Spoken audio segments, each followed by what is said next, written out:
초공동 어뢰 바다를 찢는 한국의 괴물. 바다 깊은 곳, 어둠 속에서 잠자던 전설의 괴수가 깨어났습니다. 동양과 서양의 신화에서 용이 되기 전 천년의 세월을 기다리며 천둥번개를 뚫고 하늘로 솟구치는 이무기. 대한민국이 그 전설을 현실로 만들었습니다.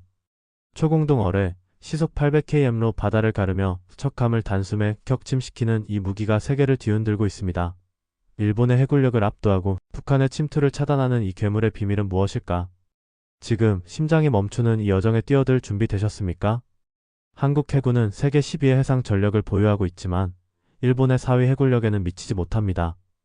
2010년 천안함 침몰, 연평도 포격 도발 이후 서해, 북방한 개선 NLL에서의 북한 위협은 더욱 커졌습니다. 북한은 백령도에서 50km 떨어진 가런포에 공기부양정 기지를 완공, 70여 척의 공기부양정을 배치했습니다. 이들은 시속 90km로 서북도서를 급습할 수 있는 치명적 존재. 기존의 해안포와 헬기는 이를 막기에 역부족이었습니다. 여기에 일본의 이지스함과 한국모함급 함정이 동해를 장악하며 한국을 압박했습니다. 전문가들은 한국의 해상 전력이 부족하다고 경고했습니다. 하지만 한국은 침묵하지 않았습니다.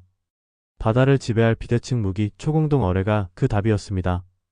초공동 어뢰는 단순한 무기가 아닙니다. 이는 한국의 자주국방 의지와 50년 기술 집약의 결정체입니다. 1980년대 한국 해군은 돌고래급 잠수함을 도입하며 미국의 MK-37 중어뢰 확보를 시도했지만 미국은 이를 거절했습니다. 당시 잠수함 운용 경험이 부족한 한국의 중어뢰는 과하다고 판단한 것입니다. 하지만 한국은 포기하지 않았습니다. 국방과학연구소 ADD와 하나오션은 중어뢰 개발에 뛰어들었고 1988년 최초의 잠수함 어뢰 발사 시험을 성공시켰습니다. 이 경험은 초공동 어뢰의 밑거름이 되었습니다. 초공동 어뢰의 핵심은 초공동 현상입니다. 물속 마찰 저항은 공기의 1000배. 하지만 물체를 기포로 완전히 감싸면 저항이 공기 수준으로 줄어듭니다. 이는 유체역학의 혁명적 발견입니다. 제2차 세계대전 당시 독일이 연구를 시작했고 소련은 1990년대 시속 37만 547km의 시크발 어뢰를 개발, 세계를 경악시켰습니다. 독일의 바라쿠다는 시속 800km로 순항미사일에 버금가는 괴물이었습니다. 한국은 이 경쟁에 뛰어들어 초공동 어뢰 개발을 가속화했습니다. 2024년 시험 발사 영상이 공개되며 세계는 한국의 기술력을 주목했습니다. 초공동 어뢰는 직경 5063cm, 길이 7m의 중어뢰로 잠수함이나 수상함에서 발사됩니다. 고체 연료를 연소해 기체 터널을 형성, 어뢰를 초고속으로 추진합니다. 유도 핀과 적외선 탐색기로 방향을 조정, 발사 후 망각 파이어 마이너스 언드 마이너스 퍼겟 방식으로 표적을 정밀 타격합니다.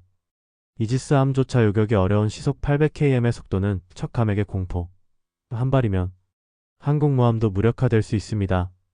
비용은 헬파이어 미사일이억 원의 110 수준. 저비용 고효율의 비대칭 무기로 한국은 불가능을 현실로 만들었습니다. 개발 과정은 험난했습니다.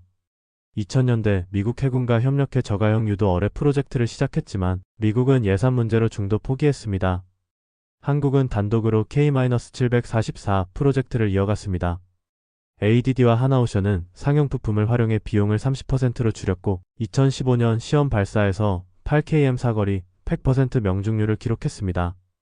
어뢰는 전술 차량, 잠수함, 헬기에 탑재 가능하며 다중 표적 추적 능력을 갖췄습니다. 서북도서에서 북한 공기부양정 신척이 침투해도 초공동 어뢰는 단숨에 이를 격파할 수 있습니다. 이 성공은 국제방산 시장을 뒤흔들었습니다.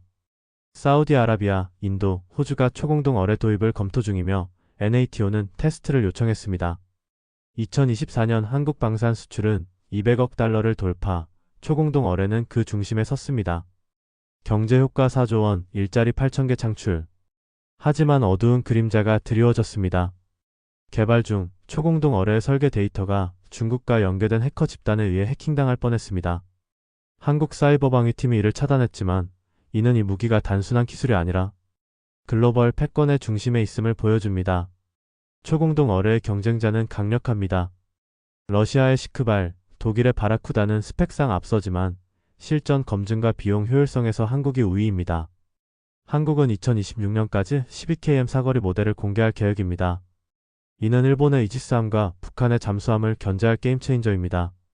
한국 해군은 이를 통해 동아시아 해상 균형을 재편할 준비를 하고 있습니다. 초공동 어뢰의 이야기는 한국 전쟁의 아픔에서 시작되었습니다. 1950년 북한 잠수함의 속수무책이었던 한국은 이제 세계 최고의 해군 무기를 개발한 강국입니다.